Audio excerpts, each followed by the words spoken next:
E aí, beleza? Tudo bom? Esse vídeo vai ser bem breve, bem curto e vai passar o essencial que você precisa saber sobre James Randi. Quem era James Randi, para contextualizar? James Randi era um mágico. Ele era um mágico, fazia truque. Ao longo da sua carreira, ele aprendeu diversas técnicas de ilusionismo. E ao fim da sua carreira, ele decidiu desvendar os mistérios mágicos de outros mágicos e ilusionistas. Só que ele teve uma atenção especial para as pessoas que se diziam paranormais, pessoas que se diziam ser médios e possuírem poder sobrenaturais, poderes de telecinese, entre os outros poderes afins. Um exemplo um pouco bem infantil, que todo mundo já fez isso na sua infância provavelmente, é essa questão aqui, ó. Você fala para uma criança pequena que você tem certo poder. E esse poder é de pegar um material, como essa caneta, e deixar ele mole. Devo estar parecendo um idiota fazendo isso, não sei se ficou mole aí. Mas, em tese, quem já fez isso, parece que a caneta fica mole de fato. Isso nada mais é do que a ilusão, a distorção da realidade segundo o nosso ponto de vista também. Pensando por esse lado, é muito fácil manipular a percepção humana. E algumas pessoas utilizam desses artifícios, dessa fragilidade humana, para enganar outro. Daí surgem as pessoas charlatãs, charlatões e charlatonas também. Um caso muito famoso do James Randi é que ele pegou o Uri Geller. Uri Geller era uma pessoa que ele, por exemplo, ele pegava uma colher e entortava essa colher, segundo ele, com o poder da sua mente. Ele dizia ele ter recebido poderes de alienígenas, se eu não me engano, e usava desses poderes para ganhar sua fama, fazer a sua notoriedade. Ele inclusive veio aqui também no Brasil e mostrou isso no programa do Jô Soares. Ali ele pegava e fazia aquele poder lá de entortar a colherzinha lá, mas não passava de um truque, de um ilusionismo. E o James Randi desmascarou o Uri Geller.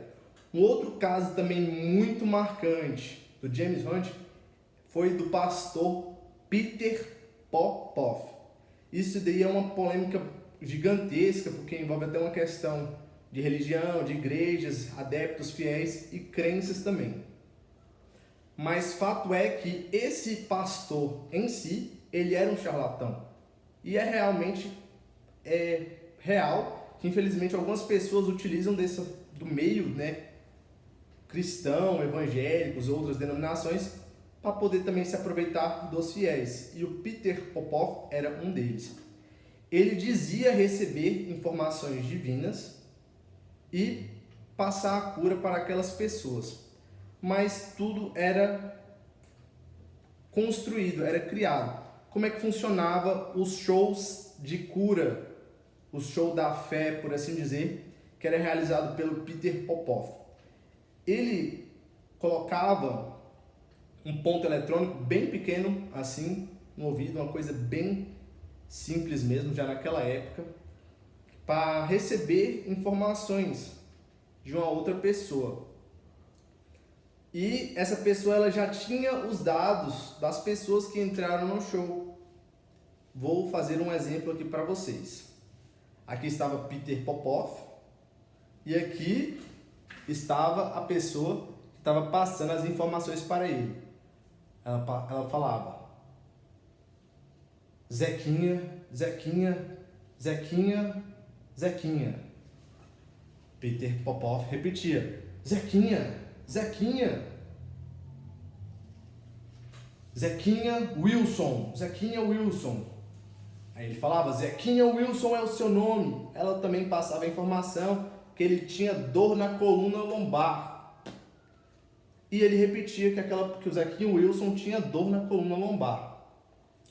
Aquela pessoa, ao receber essas informações, ela já acreditava que o Peter Popoff tinha recebido isso de uma forma espiritual, mas na verdade era um ponto eletrônico que ele estava utilizando.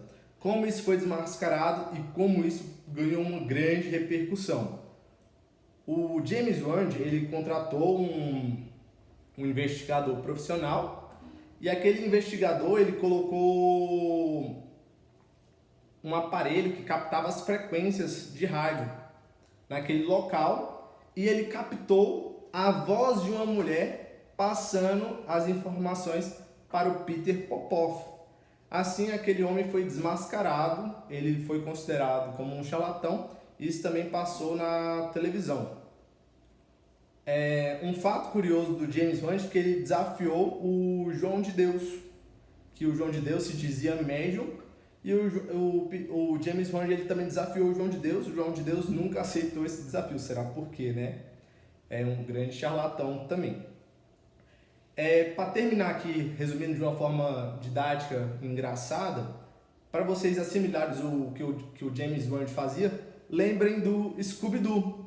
O Scooby-Doo sempre era aquele caso de pessoas que pareciam um caso sobrenatural, mas que na grande maioria das vezes era pessoas comuns utilizando de algumas coisas, de máscaras, para poder passar uma falsa impressão para as pessoas, enganar as pessoas. Resumindo, James Wan era um caçador de paranormais. Ele fez um forte combate às fraudes psíquicas. Esse mágico, o James Wan, ele ficou famoso por desmascarar os paranormais. Ele era um mágico canadense que ficou famoso simplesmente por investigar os paranormais. Basicamente é isso. Ele combatia a pseudociência. A paranormalidade para ele era uma pseudociência.